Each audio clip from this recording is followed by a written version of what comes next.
لە وەزارەتی دارایی عێراق وەزارەتی دارایی هەرێم بابەتی سیاسی لایەنە سیاسیەکان حکوومەتی عێراق حکوومەتی هەرێم هەر یەکە و قسەیەکی لەسەرەکە. وەزارەتی دارایی عێراق وەڵامی وەزارەتی دارایی هەرێمی کوردستانیایە بەپێی ڕاگەیەندراوەکە هەرێم تۆمەتبارەکات کە یاسای بودجێ عێراق و بڕیاری دادگای فیدراڵی جێبەجێ نەکردو و داهاتی ڕادەست نەکردوون. هاوکات دارایی هەرێمەڵێت زیاتر لە 9 تریلیۆن دیناری ئەم ساڵ لای بەغدادە و لە پشکی هەرێم لە بودجەی 2025 ماوە و عێراق پێویستە بینێرێت. بەپێی بڕیاری دادگای فیدراڵی پێویستە حکوومەتی ناوەند یاخود حکوومەتی عێراق موچەی هەرێم هاوشێوەی بەغداد خەرج بکات و تێکەڵی ململانی سیاسی نەکات.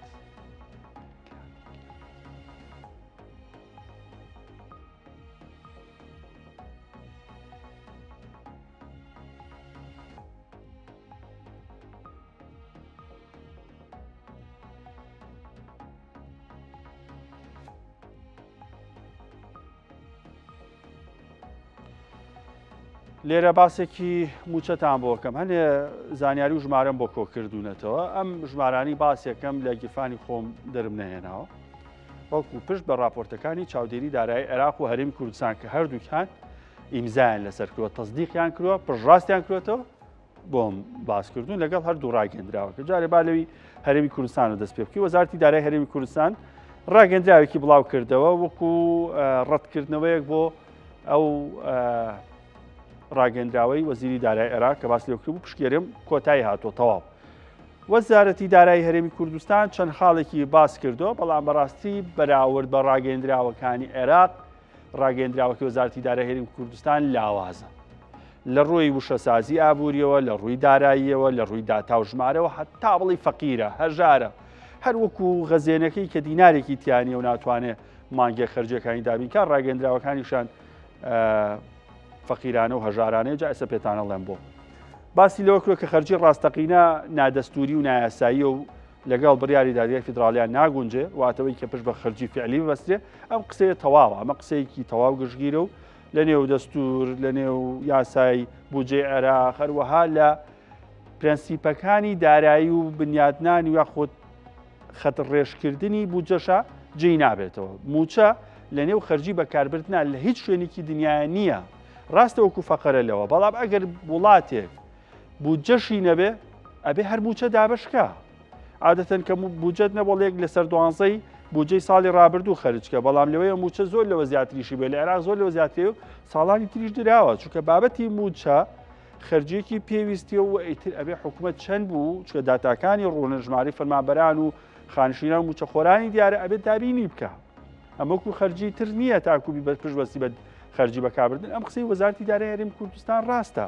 بۆیە کۆدەنگێکش لە هەرێمی کوردستان بەرامبەر بە عێراق دروست بووە لەسەر ئەم بابەتیان کابوو تەیب سامی ڕاستە ڕاگەندراوەکەی هەیە بەڵام ئەم قسەی کە کردوێتی لە بەرژەوەندی هەرێمی کوردستانە نەک عێراق ئەگەر لە ڕووی یاسایی و منطق و ئەقلانیەوە بیری لێ بکەیتەوە لە هەر سێ لایەنەکەوە لە بەرژەوەندی هەرێمی کوردستان موچە لە پشکی ساڵانی هەرێم خەرج بکرێت کار بەشەکە لەو قسەی سەرەوە سێ ژمارە نووسراوە لە نێو ڕاگەندراوەکەی وەزارەتی دارایی هەرێمی کوردستان بەراورد بە سەدان ژمارە لە ڕاگەندراوەکەی وەزارەتی دارایی عێراقا لەوی هەرێمەڵێ پشکی هەرێم بۆ ساڵی 2025 13 تریلیۆن 324 ملیار و وردەیەکە تاکو ئێستەوەی کە بۆمان هاتووە 4 تریلیۆن و 223 ملیارە کە بەڕاستی من تۆزێ ئەمەش سرم لێی سۆڕماوە چکە ئێمە هەرێمی کوردستان ماگانەڵی 950 ملیار 959 ملیار 58 ملیار خرایە سەر هەژماری وەزارەتی دارایی کوردستان بۆ موچە بۆ 423 ملیارە ئەی زیادەکەی تری کەی هات بۆچی خەرجت کرد چۆ تۆ بەشێکی تری موچەکانی ترکەیت بەتایبەت ئەو گرێبەستانی کە هەن گرێبەستی وەزارەتی خوێندنی باڵا و مامۆستانی وانە بێژە لە داهاتی ناوخۆ ئەیی بەڵام دەرێخا کە ئەوانەش لە داهاتی بەغداد درابێت باسی لەوە کرۆ کە 4 تریلیۆن هاتووە 9 تریلیۆنی ئەم ساڵی ماوە بۆ ئەم هەشت مانگەی کە ماوە ئەمە هەموو ڕاگەندراوەکەی وەزارەتی دارایی هەرێم بوو باهی عێراق تا پێوەڵم بەڕاستی داتای ورد سەرنجڕاکێش و ئەمانی کە نووسراوە هەرێمی کوردستان خۆشی ئیمزای کردوێتی وایە 2 ساڵە حکوومەتی عێراق داتا و ژمارە و ئامار بە تەدقیقکراوی لەلایەن چاودێری دارایی لە هەرێم وەرەگرێ ئێستا وەکو بۆمبێک پیایە تەقاندەوە ئیمزاکانی خۆشیان باس لەوە کات لە ماوەی 28 مانگە 12 مانگی ساڵی 2023 12 مانگی ساڵی 2024 هەروەها 4 مانگی 2025 ئەوەی کە هەرێمی کوردستان داهاتی هەبووە 38 تریلیۆن و 700 ملیار بۆ ببێ داهاتی ناوخۆی 4 مانگی 2025 کە ئەکاتە 40 تریلیۆن دینار داهاتی هەبووە ناڵێ ئەوەم بۆ نردووی ئەڵێ هەرێمی کوردستان ئەوەندە داهاتی هەبووە بە داهاتی ناوخۆی نەوتی و نانەوتی و ئەوەی من بۆم نردۆ ئەوەی قەرز بۆ پێیدراوە بە هەمیەوە 40 تریلیۆنی پێدراوە بەم شێوازە 14 تریلیۆن و 600 ملیار دینار لە ساڵی 2023 20 تریلیۆن دینار لە ساڵی 2024 4.1 تریلیۆن لە ساڵی 2025 کە داهاتی ناوخۆش حسابکەین نەکاتە 5 تریلیۆن و نیو داهاتی ناوخۆشی بچێتە سەر جابە ئەمەتان زیاتر بۆ وردکەمەوە لەوەی تۆزێک دوور و درێژ و ژمارەکان زۆر بن بەڵام سەبر و ئارام بگرن لەگەڵما ئێستا بەرچاوڕوونێکتانێمێ بزانین حکوومەت یاریمی کوردستان ئەم پارەی چۆن خەرج کردو ئەمە داهاتەکە ڕوونە خۆی زای کردووە بەڵام با خەرجێکشتان پێ بڵم پێشەوە وردەکاری ئەم ژمارانە تا پێ بڵم کە بەڕاستی گرنگە باسی ساڵی 2023 تان بۆکەم 14 تریلیۆن و نیو وادای بنێ کۆی گشتی ئەو داهاتە بووە کە هەرێمی کوردستان هەیە کۆی داهاتی هەرێمی کوردستان بووە 14 تریلیۆن و نیو 10 تریلیۆنی پشکی هەرێم بووە واتە لە نێو یاسای بووجە بۆ ساڵی 2023 عێراق ئەڵێت تۆ پشکەکە 10 تریلیۆن بووە لەو پارانی لە عێراق خەرجکراوە لە نێو یاسای بووجەیە هەبووە ئەبوو پێت بدرایە بەڵام بە داهاتی من کە پێم ماوی بە قەرز کە پێم ماوی بە داهاتی نەوتی و نانەوتی تۆ 14 و نیوت هەبووە کەواتە 4 تریلیۆن زیادت هەبووە لەوەی کە لە پشکی بووجە ئەبێ بەرێ بکەوێت چکە هێرێم و عێراق یەک چوارچێوەیان هەیە لە نێو یاسایە ئەمە چۆن بووە ئەم 14 و نیوە 4.7 تریلیۆنی داهاتی نەوتی هەرێمی کوردستان بۆ هەرێمی کوردستان وتێتی بەڵێ بای ئەوەنە نەوتم فرۆشتووە داهاتم هەبووە 4.6 تریلیۆنی وتێتی داهاتی نانەوتیم هەبووە باج و گومرگ و ڕسومات و کرێی کارەبا و کاتە پرۆژەی ڕووناکیش نەبوونە زۆر بۆ جاورە پرۆژەی ڕووناکی بچێت سەر بۆ ساڵانی زیاترە بێت هەروەها 2.2 تریلیۆن دیناریش قەرزی بانکەکانی ڕافیدەین و ڕەشید و TBI بووە بیرتان بێ ها 250 مانگانە ئەینار بۆی موچە دابەشکرێت لە 2023 بە قەرز ئەهات ئەو قەرزەیە حسابی کردووە 1 تریلیۆن دیناری شتێتی بڕیاری سەرۆکوەزیران بووە ئەگە بیرتان بێ 500 ملیار سوودانی ناردی 400 ملیار و هەروە 618 ملیاریشی مانگێک نارد کە کاتە تریلیۆنێک سەرۆکوەزیران بە بڕیاری خۆی لەسەر مەسئولێتی خۆی لە 2023 ناردی بۆ دابەشکردنی موچە ئەگەر هەر بیرتان بێ لە 2023 لە مانگی 9 دەیا بووین مانگی 7 و 8 و 9 دابەش نەکرابوو موچە فشارێکرا لە عێراق هەروەکو ئێستا چۆن ئەم بەزم و ڕەزم و کێشمە هەیە عێراق بڕیاریا سێ موچە بنێرێ 2.1 تریلیۆنی نار بۆ سێ موچە کۆی گشتی ئەمە ئاکاتە 14.5ەکە ئەو کاتش سێ موچە دابش نەکرا ئەم 2.1ەکە هات موچەی 10 و 11 و 12 دابش کرا هەرێم ناوینا 7 و 8 و 9 سێ موچەتان وەرنەگرت فەرمانبەران 2024 20 تریلیۆن دینار داهاتی هەرێم بووە حکوومەتی عێراق بەم پرەنسیپە مامەڵی لەگەڵ هەرێم کردووە ئێستا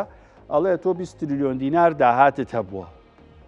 12.67 تریلیۆن پشکی تۆ بۆ لە نێو بووجە هێشتا 7.9 تریلیۆنی زیادەیە ئەگەر من پارەم بۆ بناردایە 12.67 مان نرد کەواتە ئەمە ئەبێ لە تۆ ببڕدێ چونکە خەزێنەکەت زیاتری تیا بۆ لەوەی کە بەرێ بکەوێ ئەم 20 تریلیۆنە چۆن بووە 4.7 تریلیۆن دینار دیسان داهاتی نەوت 4.7 تریلیۆن دینار داهاتی نانەوتی 371 ملیار قەرزی بانکی TBI هەروها 10.7 تریلیۆن عێراق ئەڵێ خۆم بۆ مناردوون عێراق مانگی 1 تا ئەستێک لە 2024 مانگی دووش کێشەی هەبوو لە ناردنی موچە بە قەرزەی نارد بەڵام کە لە مانگی دوو بڕیاری دادگای فیدراڵی دەرچوو کە بێ موچەی فەرمانبەرانی هەرێمی کوردستان بنێرە ئیتر دوای ئەوە بۆ دەمانگ عێراق خۆی پارەینا کە 10.7 تریلیۆنەکە بەما بەسەر جەمی کردوێتە 20 تریلیۆن لە 2025 بە پێی داتاکان کە بڵاوی کردوێتەوە و بەڵگەی فەرمی بڵاوکرێتەوە 4 تریلیۆن 170 ملیار دیناری بۆ هەرێم ناردووە ئەمە جگە لە نزیکەی 2 تریلیۆن دیناری ئەم 4 مانگە داهاتی هەرێم ئەم پارەیە چۆن خەرج کرا 40 تریلیۆن دینار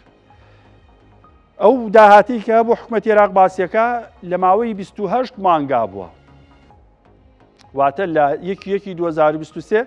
تا 1 2025 حساب کراوە 28 مانگەکە 12 مانگی 23 12 مانگی 24 4 مانگی 2025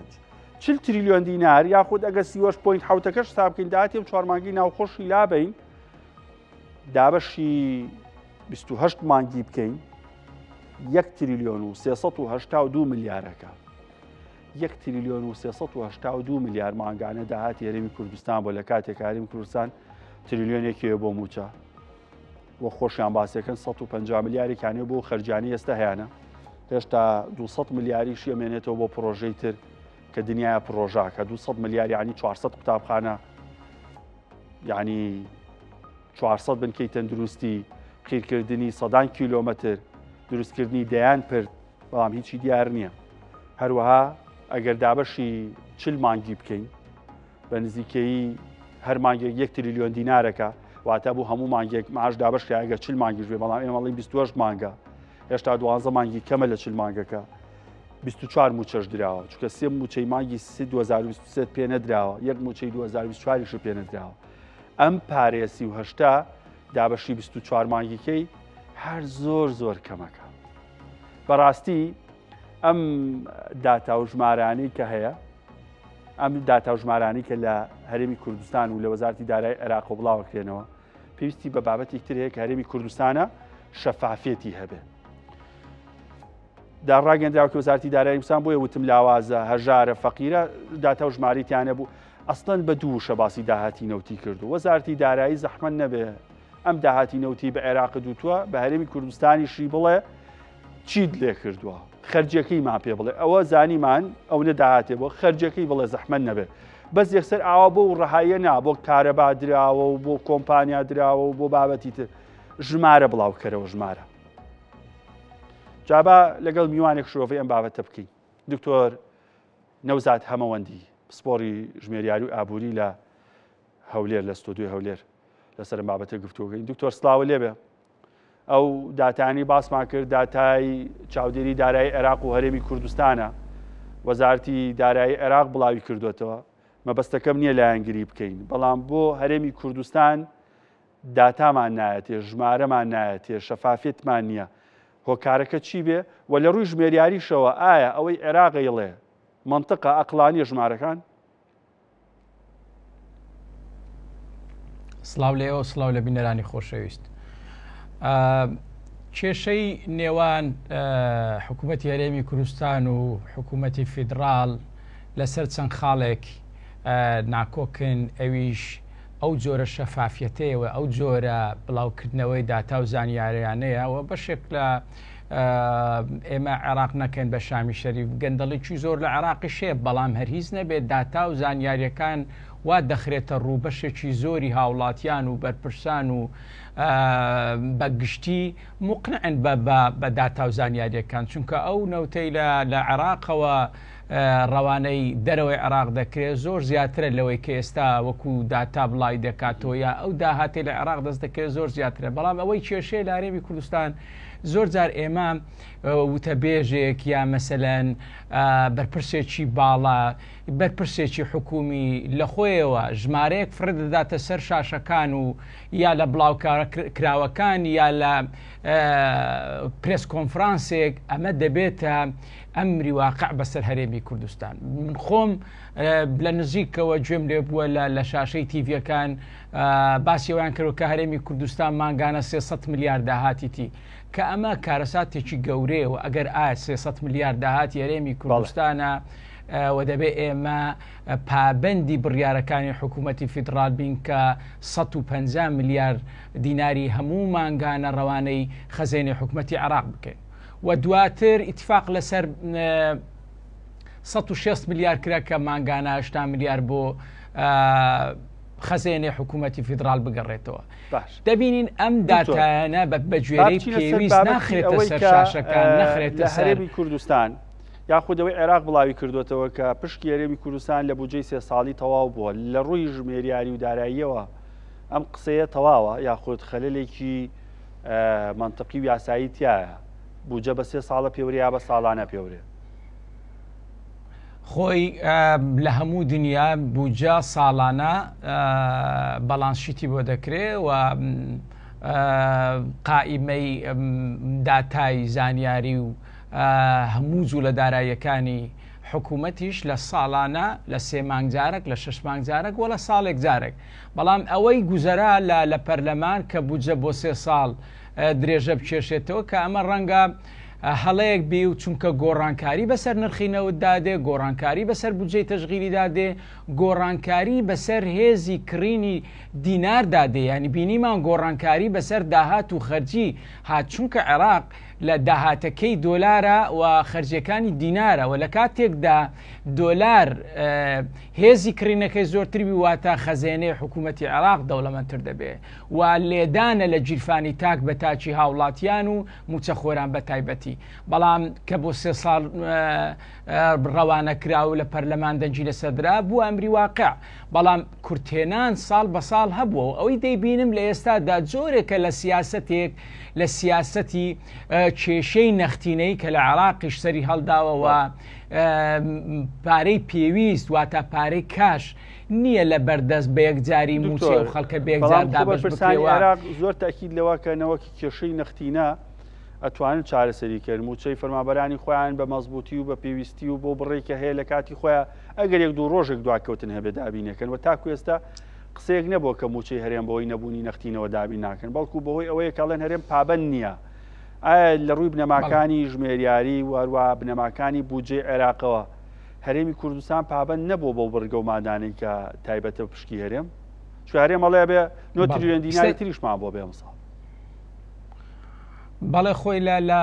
لە پشتی هەرێمی کوردستان دەبێت 9 تریلیۆن و 110 ملیاری تر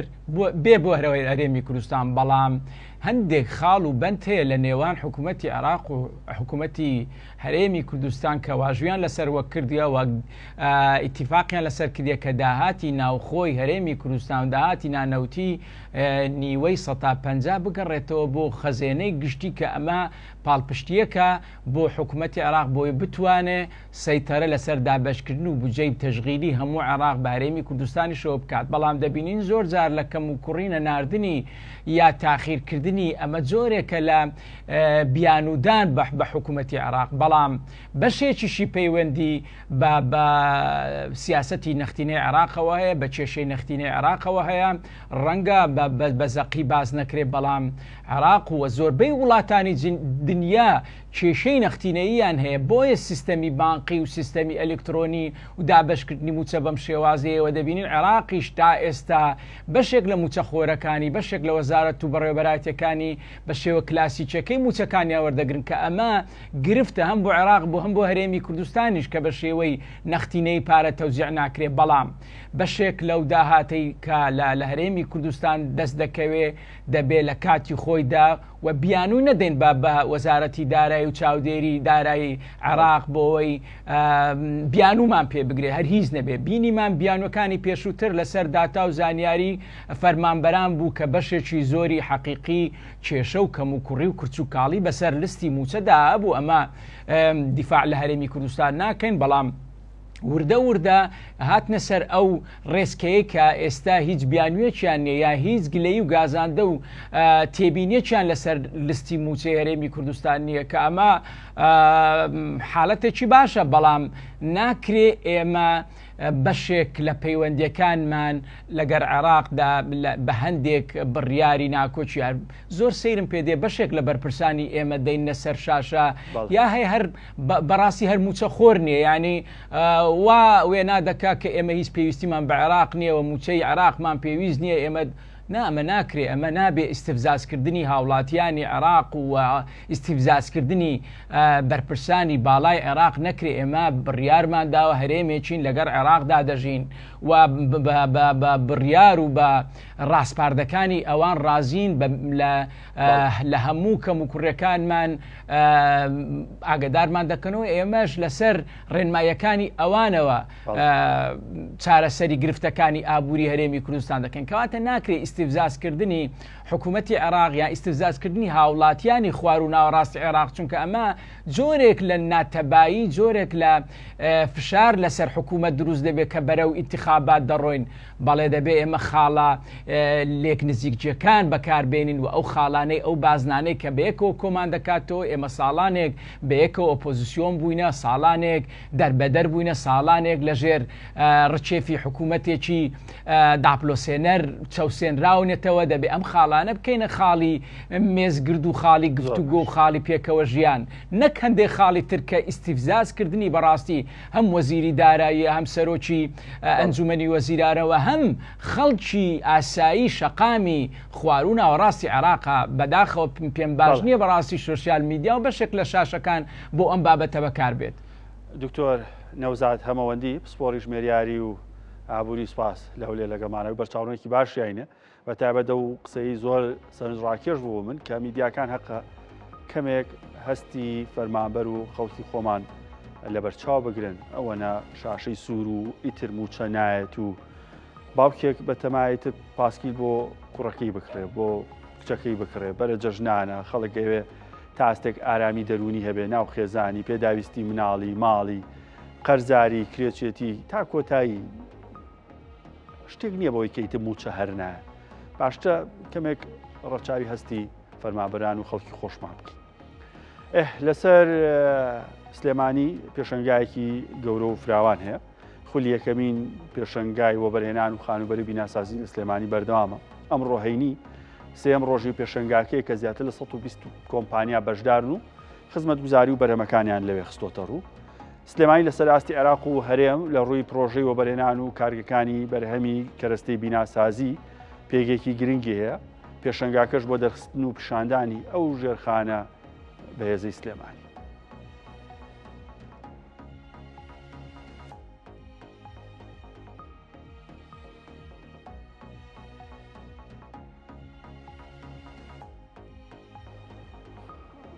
بەهای لیرەی تورکی بەرامبەر دۆلاری ئەمریکی دابەزی لە مامەڵی ڕۆژی هەینی لە ئەستەمبول بەهای 100 دۆلاری ئەمریکی تا 3922 لیرەی تورکی بەرز بووە کاوە بەرزترین ئاستی دۆلارە بەرامبەر بە لیرەی تورکی لە دوو مانگی ڕابردوودا. لە ناوڕاستی مانگی ئازار مانگی سێ بەهۆی دەستگیرکردنی ئەکرەم ئیمامۆغڵۆ گەورە سەرۆکی شارەوانی ئەستەمبول بەهای لیرەی تورکی بۆ نزمترین ئاست لە مێژووی خۆیدا دابەزی.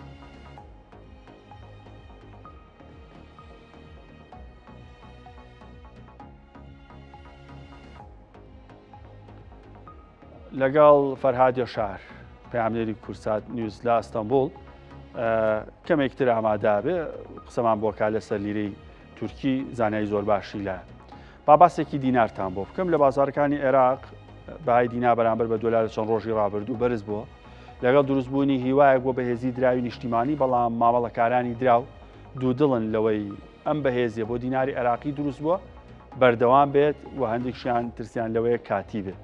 شارزانی بازاری دراوی عێراقیش زیاتر لە چەند هۆکارێک دەستنیشانەکەن کەوای کردووە دینار بگاتە بەرزترین ئاست لە 2 ساڵی ڕابردوو بۆیە بەنەمانی یەکێک لە هۆکارانە ئەگەری هەیە بازاری دراو پێچەوانە بێتەوە یاخود بگەینەوە خاڵی سفر. مانگی ئایاری 2025 یەکێک لە ناوازەترین قۆناغەکانی ناجێگیری نرخی دۆلاری ئەمریکی بەرامبەر بە دیناری عێراقی بەخۆبینی. بەهای دۆلار وردە وردە بە شێوەیەکی سەرنجڕاکێش دابەزی. ئەمە شەپۆ لێ پرسیاری لە بازاردا دروست کرد کە گرنگترینیان هۆکارەکان چین و تاکەی بەردەوام دەبێت.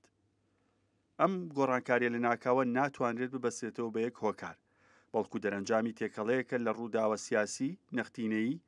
بازرگانی و تەنانەت ناوچەیەکان. مامەڵەکارانی دراو شایەتی دەدەن لەوەی بازار لە دۆلار تێر بووە. ئەم زیادبوونەی دۆلار لە ئەنجامی داهاتی نەوتەوە نەبووە بەڵکو لە ئەنجامی هۆکاری دیکەیە. دیارترینیان زیادبوونی حواڵەی کۆمپانیا بیانیەکان و وەبەرهێنانە نانەوتیەکانە. ئەمە جگە لە کەمبوونەوەی بە قاچاقبردنی دۆلار لە وڵاتانی دراوسێەوە. شارەزایان ڕایان وایە ڕەفتاری خەڵکیش گۆڕاوە. هاوڵاتیانی عێراقی تا ئاستێک متمانیان بە دۆلار وەک ئامرازێکی پاشەکەوت کەم بۆتەوە نەک لەبەر ئەوەی لە ئاستی جیهانیدا لاوازە بەڵکو لەبەر ئەوەی دینار دەستی کردو بە نیشاندانی سەقامگیری و هێز و قووەتی زیاتر بووە بۆیە بەشێک لە هاوڵاتیان دۆلارەکانیان دەفرۆشن بەشێکی زۆری پاشەکەوتەکانیان دەکەنە زێر. بۆ بەهێزی دینار ناکرێت سیاسەتی بانکی ناوەندی عێراقیش لەبیر بکرێ کە ڕۆڵێکی سەرەکی هەبووە لە بەهێزی دراوی نیشتیمانی بە تایبەت کە توانیوێتی بە سیاسەتی نەختینەی 6 تریلیۆن دینار بکێشێتەوە. ئەمە بە گوێرەی شیکاریەکان بۆ هۆی کەمبوونەوەی بڕی دیناری بەردەست لە بازاردا و بەهاکەی بەرامبەر بە دۆلار بەرزکردەوە و کەشێکی دابەزینی دروست کرد کە یارمەتی دەربووە بۆ کۆنتڕۆڵکردنی هەڵاوسان و بەرزکردنەوەی متمانی هاوڵاتیان بە دراوی ناوخۆی. بەشێکی بەرچاو لە دابەزینی نرخی ئاڵوگۆڕی دراو پەیوەستە بە کەمبوونەوەی هاوردە لە هەندێک وڵاتی گەورەوە وەک هندستان، تورکیا، ئەمریکا و چین. ئەمە سەر ڕای کاریگەری دانوستانەکانی نێوان تاران و واشنگتن کە سنووردارکردنە دارایەکانی سوک کردو و بۆتە هۆی کەمبوونەوەی پێویستی بە دۆلار لە هەندێک بازرگانی نافەرمی لە نێوان عێراق و ئێراندا. سەرڕای ئەم دابەزینە بەرچاوە دڵنیایی نییە لەوەی ئەم ڕەوتە لە درێژخایەندا بەردەوام دەبێت، چونکە ئایندەی بەهای دۆلار لە عێراق بەندە بە دوو فاکتەرەوە: بەردەوامبوونی سیاسەتی دراوی توند و سەقامگیری ئێستا، هەروەها توانای بازاری عێراق بۆ پاراستنی ڕەوتی دراوی قورس دوور لە گێژاو یان قەیرانی ناوچەی و هەر پەککەوتنێکیش لەم هاوکێشانەدا دەتوانێت بازار بگەڕێنێتەوە بۆ سفر. بڕوابادین پامنێری کورسات نیوز لە پێشنگای وەبەرێنان و خانوبەر و کەرستی بیناسازی سلێمانیە. بڕواسلااوە لێبێ ئەمڕۆ چۆن پێشنگاکە بەڕێوەچێ سەردانیکەران لە چاستێکایەوە ئەو کۆمپانیا و کارگانی لەوێن خزمەت گوزاریەکانیان چۆن خستۆتە ڕوو داشکانیان کردو یاخودنە. دکتۆر گیان سڵاو لێ بێت، هیوادارم زۆر باش بی. هەڵبەت بەڵی سەبارەت بە داشکان وشت لێرە دەتوانین بڵێن کۆمەڵێک داشکانی زۆر باشە یە کۆمپانیەکان کردویانە و سەبارەت بە ڕێژەی بەشداریکردن ئێستا کەمێک چۆڵە لە بەرەوەی ئیتر پێشانگاکەونی نەماوە کە تەواو بێ لەبەر سەعات حەوت تەواوە بێ ڕۆژانە سەعات 11 دەست پێیەکە. جا من ئانی خۆم زۆر قسە ناکەم کاک داسان خالیدم لەگەڵای ئەو بەڕێوەبەری پەیوەندیەکانی پێشانگاکەیە قسەی زیاتر لەگەڵ ئەوە ئەەکەم. کاک داسان سڵاو لێ بێ ئەم کاتەوە باش. ئەم کاتەوە باش لێوەش قوربانە بم. پێم بڵێ ئەم سێ ڕۆژەی پێشانگاکە چۆن بەڕێوە چوو، چی هەبوو، چی نەبوو؟ سەرتا بە خێراتندانەکەین. پێشانگاکە تا ڕادەیەکی باش بە ئاسایی بەڕێوە چوو، تاکە شتێک کە تۆزێ ینی سەردانکەر نازانم هۆکەرەکەشی ئەوە بوو تەنها ئەوانەی کە دێن بۆ پێشانگاکە کەسانی تایبەتن بەم بوارە یان ئەوەیە کە تۆزەک جەوەکەشی گەرمە ڕەنگە ئەوەش هۆکارێک بێ. ئەگەنا تا ڕادەیەکی باشە و ژمارەیەکی باشی کۆمپانیا بەشدارە هەم لە بواری وەبەرهێنان هەم ئەوانەی کە تەواوکەری وەبەرهێنانن لە کارگە ناوخۆیەکان و کەرستە بیناسازیەکان. داسان پێم وایە زیاتر لە 100 کۆمپانیا لێرە بەشدارە. ڕۆڵی هەم کۆمپانیا ناوخۆیەکانی هەرێمی کوردستان و هەم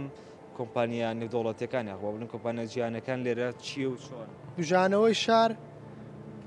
بە ژمارەیەک کام کۆمپانیانە بەشدارن هاوکارێکی زۆری بژانەوەی شار و وڵاتن بەهۆی ینی ئەوە چ پێڵێ بەهۆی ئەوەی کە ئەمانەکە پرۆژەی بازرگانی زۆر گەورە و بیناسازی زۆر گەوریان هەیە. کۆمپانیا ناوخۆیەکانیش تەواوکەری ئەوەن کەوتم هەم لە بواری کەرستا هەم لە بواری هاوکاریکردن لە ڕووی یانی کۆمپانیەکانی ترکە بەشدارن لەگەڵمان و جگە لەوەش تا ڕادەیەکی باش پێشکەوتنێکی زۆری بیناسازی بەخۆیەوە ئەبینێت. بابەتەکە ئەوەیە لێرە ئەنی یەشێک لە ناوەکانیەوەی کەرستی بینەسازی مۆدێرن. ئەو کۆمپانیانەی چۆن کە ینی ڕۆڵیان هەبووە لە بابەتی پێشخستنی کەرستی بیناسازی یاخود ئەو کەرەستە بینەسازیە مۆدێرانە چین کە لێرەدانراوە؟ کەرستەی بیناسازی مۆدێرن لە زۆر بوار دەگرێتەوە. نزیکترینیان پاوەر سۆلار کە خۆتەزانی ئێستا کارەبای زۆر لە وڵاتان و لە کوردستانی زۆر سوودی لێ دەبینێت لە ڕێگەی وزەی خۆر. ئەمە یەکێ لەوانەیە دوو کۆمپانیەکانی بواری سیستەمی زیرەکی هەم ماڵەوە لە بواری بەفیڕۆنەدانی کارەبا دیسان یاکوت ئەوانەی لە بواری ئەمنیە سیکوریتی جا ئەوەیە بواری سەرخەرە ینی مەسعەدە یا دەرگای ئەلکترۆنیە ئەو شتانەیە و زۆر بواری تریش. داستان پێم یەکەم خولی پێشانگاکەیە کە بگرێت ساڵانی داهاتووش هەر بەم جۆرەیە سەم خەبارە گەورەی کۆمپانیەکان بەردەوام دەبێت. ئێمە وەکو کۆمپانیای ڕێخەر ئیڤنت ئێکسپۆ تموحمان زۆر لەوە زیاتر بوو. بەڕاستی دامان نابوو ژمارەیەکی زۆر زیاتریش بەشداری بین بەهۆی ئەزمونمان کە لە هەولێر هەمانە. بەڵام بۆ ئەم ساڵ باشە ئینشاءڵڵا ساڵی داهاتوو ژمارەی کۆمپانیاکان دوو ئەوەنە ئەبێ ژمارەی کۆمپانیاکانی دەرەوەش بەشداریەکەن. ئەم ساڵ تاک و ترکەیە هەروتم هۆکاری ئابووریش دەوری هەیە بەڵام بۆ سلێمانی شتێکی تازەیە و بە بەراورد بە شارەکانی وەکو هەولێر و شارەکانی بەغا پرۆژەکانی سلێمانی تازە لە سەرەتاچن. خۆناسانێکی باشە و بەردەوامیش دەبین ئینشاءڵڵا ساڵی داهاتوو زیاتریش و یەک شتیش ماوە بەیانیش ماوە پێشانگاکە حەزمان لێژ ئەو کەسانەی کە بە تەمان شوقا خانوو شتیتر یان بزنسیتر سەردانی پێشانگا بکەن لە 11ەوە بۆ 6 ئێوارە ئۆفەری زۆر باش هەیە و سوودمەندن نرخەکانی زۆر جیاوازە لە ڕۆژانی ئاسایی. جاوە دکتۆر بیلەل باسی لە داشکانەکان کرد. باسی داشکانەکانم بۆ بکە داشکانەکان لێرە چۆنن ئەو ئۆفەرانی کە هەنچین ئەو داشکانانە کۆمپانیا هەیە لە 1500 دلار و داشکانی کردووە تا 10,000 دلار وەخۆ بە ئاسایی خۆمان تا دەفتەرێ لە 15 گەڵاوە بۆ دەفتەرێ کۆمپانیای تر هەیە جگە لە داشکانەکانەوە وەکو بڵێ ینی بۆنەس و ئۆفەری تایبەتریشی هەیە بۆیە دیپاتی دەکەمەوە حەز دەکەم ئەوانەی کە بە تەمان ینی شت بکڕن ئەم پێشانگایە هەلێکی زۆر باشە ئەو نرخانەی کە لێرە هەن زۆر جیاوازە لەوەی کە لە ڕۆژانی ئاسایی و لە ئۆفیسەکانی خۆیان دەستیان دەکەوێت. ئەوەیە ئەو داشکانانە بەس بۆ کەسانەی کێن سەردانیم پێشانگایە. بەڵێ ئەم داشکانە تەنها بۆ ماوەی ئەو 4 ڕۆژەیە کە ئەمانەی دێنە سەردانی پێشانگاکان دەکەن و جگە لەوەش ڕاستە و خۆ دەتوانن دەستی یەک خاوەن پرۆژەکان ببێنن هەم مواسەفات و هەم شتەکانی پرۆژەکان خۆیان بە ئاسانی دەستیان بکەوێ بری کارەکانیش ئەمانیش داشکاندنیان کردووە بۆیە دەڵێم هەلێکە و ینی تا بەیانیش ماوە دەتوانێت سەردانی بکەن. بەشێک لە کۆمپانیەکان ئەوە هیچ بابەتی کەرەستەی بیناسازیە بەڵام چەند کۆمپانیای خانوبەرە لێرە بەشدارە. وەڵی ژمارەی دەقیقم لا نییە بەڵام خۆتە بینی ینی زۆربەی پرۆژە بەرزەکانی سلێمانی بەشداری ئەم پێشانگایان کردووە وەکو ناویش وڵا حەزم لێ نییە ناوبێنم ڕەنگە یەکێکیان لەوەی تریان ینی تووڕە بێت لەگوان گەلک بەخێر بێن و زۆر سپاس زۆر سپاس دەکەم. دکتۆر جا با ئاماژە بەیەکشت کەم یەکەم ڕۆژ لێرە بووم سەرۆکی ژووری بازرگانی سلێمانی ئاماژەی بەشتێ کرد باسی لەوە کرد کە لە ساڵی 2005ەوە تاوەکو ئێستا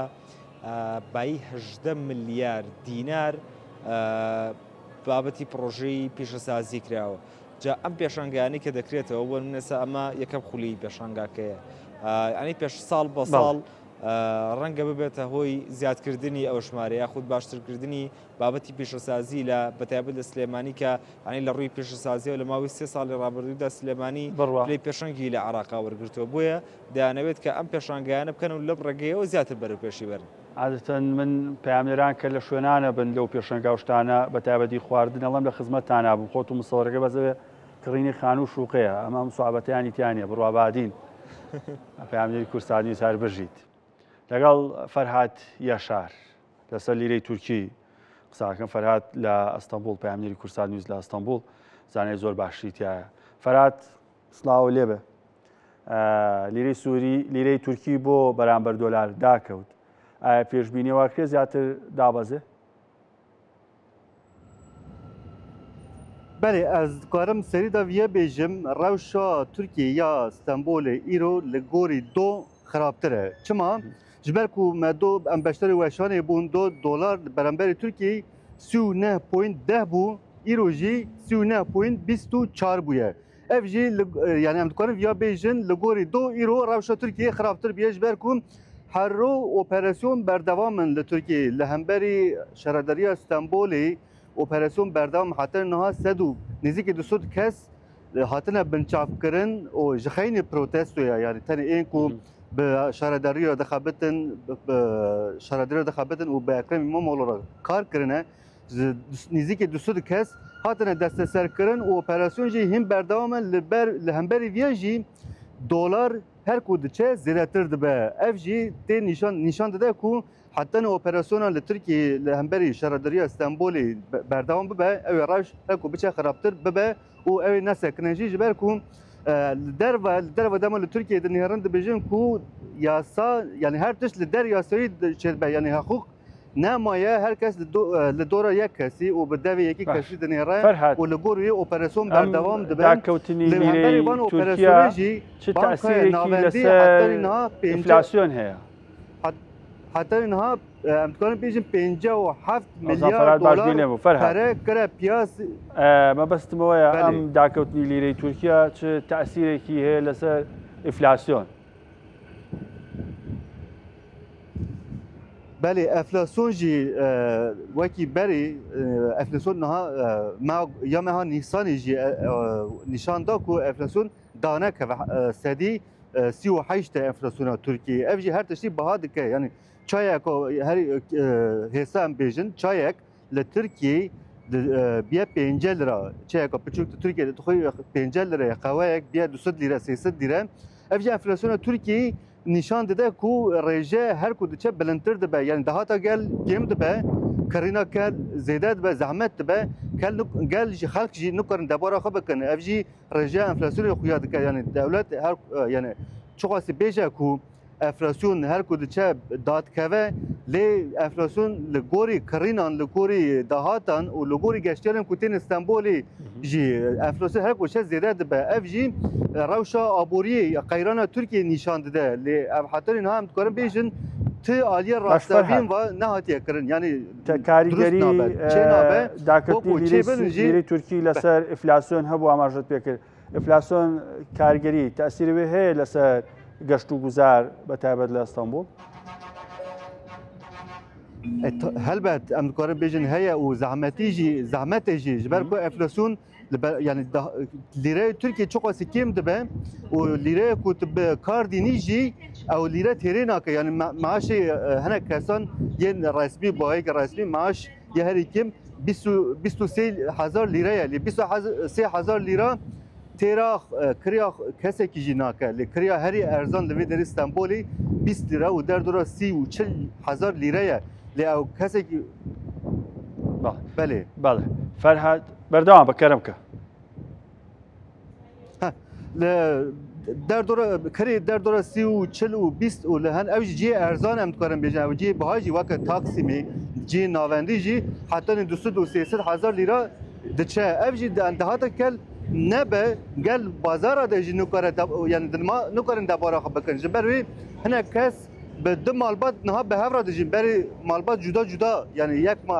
yek malbat dijîn. Niha du malbat dikevne xaniyekî bo ku debara xwe bikin. Ev jî wiya nîşan dide yani xelk nikare debara xwe bike. Li hero li bangê hikûmetê dikin dibêjin ku yani êdî taqeta me namaye bazara nikare tiştekî bikirin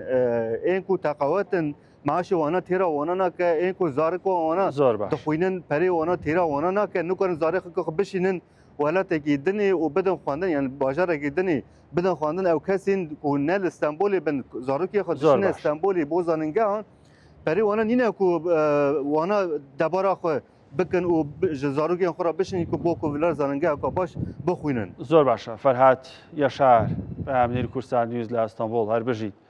بەرچاوڕوونێکی باشیان لە سەبارەت بە ئیکۆنۆمی تورکیا. لە ماوەی کەمتر لە 1 ساڵ چات GPT توانێتی لە ڕووی ژماری بەکارهێنرانەوە ویکیپیدیای تەمەندەیان ساڵ تێپەڕێن. هەندێک لە شارەزایان دەڵێن هۆکاری پاشەکشی ویکیپیدیاوەیە کە پلاتفۆرمە نوێیەکان لەوانە چات GPT ئەو تایبەتمەندیان زیاد کردووە کە بە کەمترین کردەکردن کات بگەیت بە وەڵامی دروست و خوازراوی خۆ.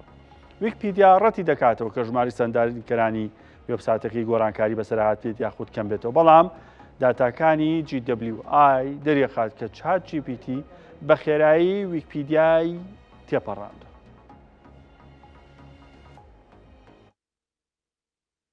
بە گوێرەی داتاکانی کۆمپانیای GWI بەکارهێنانی ویکیپیدیا لەسەر ئاستی جیهان دابەزینی تۆمار کردووە و ChatGPT لە کەمتر لە 1 ساڵدا توانیوێتی ویکیپیدیا تێپەڕێنێت. هەندێک لە شارەزایانی تەکنۆلۆژیا لەم بارەیەوە نیگەران و دەڵێن هەرچەندە ویکیپیدیا هیچ کات سەرچاوەیەکی بێکێشە نەبووە، بەڵام گومان هەیە دەربارەی ئەو زانیاریانەی کە ChatGPT دەیداتە بەکاربەرانی. لە چارەکی چوارەمی ساڵی 2023ەوە تا چارەکی چوارەمی ساڵی 2024 بەکاربەرانی ChatGPT لە 36% زیادیان کردووە. ئەوە لە کاتێکدایە کە پلاتفۆرمە ئۆنلاینەکانی دیکە بە جێگیری ماونەتەوە و ئەگەر گۆڕانکاریان بەسەردا هاتبێت ڕێژەکەی زۆر کەم بووە. بەو پێیش ChatGPT خێراتر لە هەر پلاتفۆرمێکی دیکە لە مێژوودا گەشەی کردووە. ئەپلیکیشنەکە بە خێرایی بوو بە پلاتفۆرمێکی دڵخوازی بەکاربەران و بە پێی لۆکۆڵینەوەکان لە وڵاتی باشووری جیهان زیاتر پەرەیسەندووە، لەوانە لە کینیا و هندستان و ئیمارات و بەرازیل. دامەزراوەی ویکیپیدیا لەو بارەوە دەڵێت لە سەرەتای ساڵی 2021ەوە هەستمان بە گۆڕانکاری لە ژمارەی سەردانیکەرانمان نەکردووە و بەپێی داتاکانمان مانگانە 15 ملیار جار سەردانی لاپەڕەکانمان دەکرێت. هەرچەندە ویکیپیدیا باز لەوە دەکات کە ژمارەی سەردانیکەرانی گۆڕانکاری بەسەردا نەهاتووە، بەڵام داتاکانی GWI دەری دەخات کە ChatGPT بە خێرایی ویکیپیدیای تێپەڕاندووە. لە ڕیزبەندیە جیهانیەکاندا لە ڕووی ژمارەی سەردانیکەرانەوە ویکیپیدیا لە ڕیزبەندی 10 و ChatGPT لە ڕیزبەندی 6دایە. شارەزایان دەڵێن هۆکاری پاشەکشەی ویکیپیدیا ئەوەیە کە پلاتفۆرمەکانی دیکە تایبەتمەندیەکیان زیاد کردووە کە ئەویش دەرخستنی وەڵامە بە کەمترین کردەکردن. ئەوە تاکە ئاستەنگی بەردەم ویکیپیدیا نییە. مانگی ڕابردوو دۆناڵد ترامپ هەڕەشەی لابردنی لێخۆشبوونەکانی باجی ویکیپیدیای کرد و وتی بانگەشەی بێبنەما بڵاو دەکاتەوە و یاسا پێشێل دەکات. هەر ئەو کات ویکیپیدیا ڕایگەیاند کە پلاتفۆرمەکە شوێنێکە بۆ دەستکەوتنی وەڵامی کۆتایی و زیاتر لە 65 میلیۆن وتاری لە خۆگرتووە کە ئامانج لی بڵاوکردنەوەی زانیاریان نەک قەنەعەت پێکردن. جەختیشی لەوە کردوێتەوە کە ڕوانگەیان ئەوەیە کە هەموو کەس بتوانێت بە ئازادی پشکی لە زانیاریەکاندا هەبێت.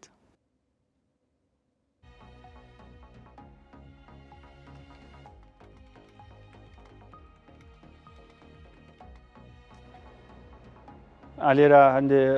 ژمارە و زاناییتان پێڵم لەسەر بەکارهێنەران و داهات و خەرجی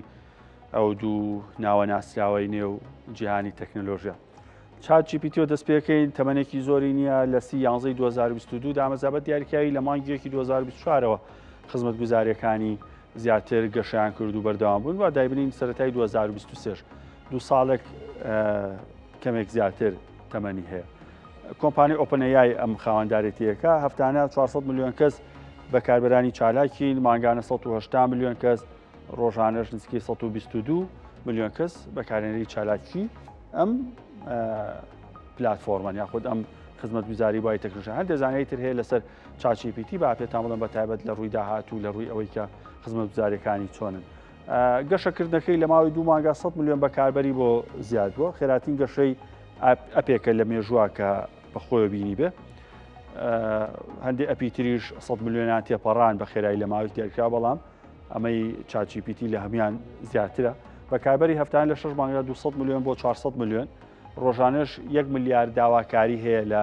ChatGPT بۆی کە زانیاریان دەستکەوێت. لە ڕووی داهاتەوە لە 2024 2.7 میلیارد دلار داتی بوو لە 285 کەشەی کردبوو لە 2025 گەیشتوتە 11 میلیارد دلار لە دووەوە بۆ 11 میلیارد دلار پێشبینێک تێ ئەو داهاتی ئەوە نەزیە بکە. بەکارهێنانیش 150 وڵات بە تەواوەتی ChatGPT بە فەرمی ئەتوانن بەکاربێنن. لەسەر ویکیپیدیا کە ناوێکی ناسراوە بە تایبەت بۆ دەستکەوتنی زانیاری هەرچەندە لە ڕووی زانستیەوە زۆر ناتوانرێت پشت بە داتاکانی یاخود زانیاریەکانی ویکیپیدیا ببەستێت، چونکە دەرفەتی ئیدتکردنی تایە. من دەتوانم دەستکاری ئەو زانیاریانە بکەم کە لە ناو ویکیپیدیا بڵاو کراونەتەوە یاخود باویستی خۆم زانیارێک بڵاوکەمە. لە 15 2021 دامەزراوە، تەمەنێکی زۆرە بەراورد بە ChatGPT. جیمی وەڵز و لاری سانگەر ئەو دوێنەی ئەوێ خاوەن و دامەزێنەری بوون. ناوەڕۆکەی 340 زمان زۆرترین داتا بە ئینگلیزی بڵاوکاتەوە. دەستکاریکردن مانگانە 13 میلیۆن دەستکاریکردن هەیە، 5 جار لە چرکەیەکا دەستکاریکی زانیاریەکانی ناوی ئەکرێت. بەکاربەرانیش مانگانەیەک 5 میلیارد کەس بەکارهێنەری ویکیپیدیا. ئەمە لەسەر بابەتی ویکیپیدیا. باسێکی چینتان بۆ بکەم تایبەتە بە وزەی خاوێن. چین زۆر پشت بە وزەی خاوێنە بەسێ بۆ بەکارهێنانی لە بابەتی وزەیە. چارەکی یەکەمی ئەم ساڵ چین 6 گیگاوات کارەبای بەرهەم هێنرا و لە وزەی خاوێنی زیاد کردو. ئەمە بە دیاریکراوی ئەو کارەبایە کە لە سۆلار پانێڵەکان بەرهەمهێنرێت، واتەوەی کە لە تیشکی خۆر وەرێگرێت. لەو 6 گیگاواتە نزیکەی لە 160 واتە 36 گیگاواتی کارەبای ئەو سۆلار پەنێڵانەیە کە لەسەر بانی بیناکان لەسەر بان دانراون. چین بەنیازە تا ساڵی 2023 دەردانی گازە ژێرایەکان بە ڕێژێکی بەرچاو کەم بکاتەوە تا 2060 دەردانی کاربۆنی بە تەواوەتیش ڕابکرێت.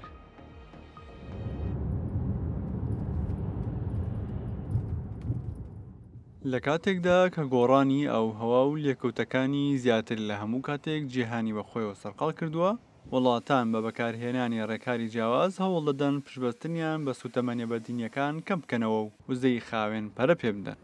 لەو نێوانەدا چین وەک گەورەترین بەکارهێنەری وزە لەسەر ئاستی جیهان هەنگاوی گەورەی هەڵگرتووە بۆ گواستنەوە بۆ وزەی خاوێن و جێگیر. بە گوێرەی نوێترین داتاکان لە چارەکی یەکەمی ئەم ساڵدا چین لە دانانی سۆلار پانێڵەکان ئاستی پێوانەی تۆمار کردووە و پێگەی خۆی وەک پێشەنگی پەرەپێدانی وزەی خاوێن بەهێزتر کردووە. سێ مانگی سەرەتای ئەم ساڵ چین 6 گێگاواتی بە توانای وزەی خۆری وڵاتەکەی زیاد کردووە کە لە سەدا 60 ئەو قەبارەیە واتە 36 گێگاواتی لە ڕێگەی ئەو سۆلار پانێڵانەوە بووە کە لە سەربانی بیناکان دانراون. هۆکاری سەرەکی ئەو گەشەیە ڕێکارەکانی فەرمانگەی نیشتیمانی وزە بووە کە مانگی دەی ساڵی ڕابردوو ڕاگەنرا. ڕێکارەکان سەرنجیان خستبووە سەر پەرەپێدانی پرۆژەکانی وزەی خۆر لە سەربانی بیناکان تا بەو شێوەیە فشارەکان لەسەر تۆڕی کارەبا و پیشبەستن بە وێزگەکان کەم بکرێتەوە.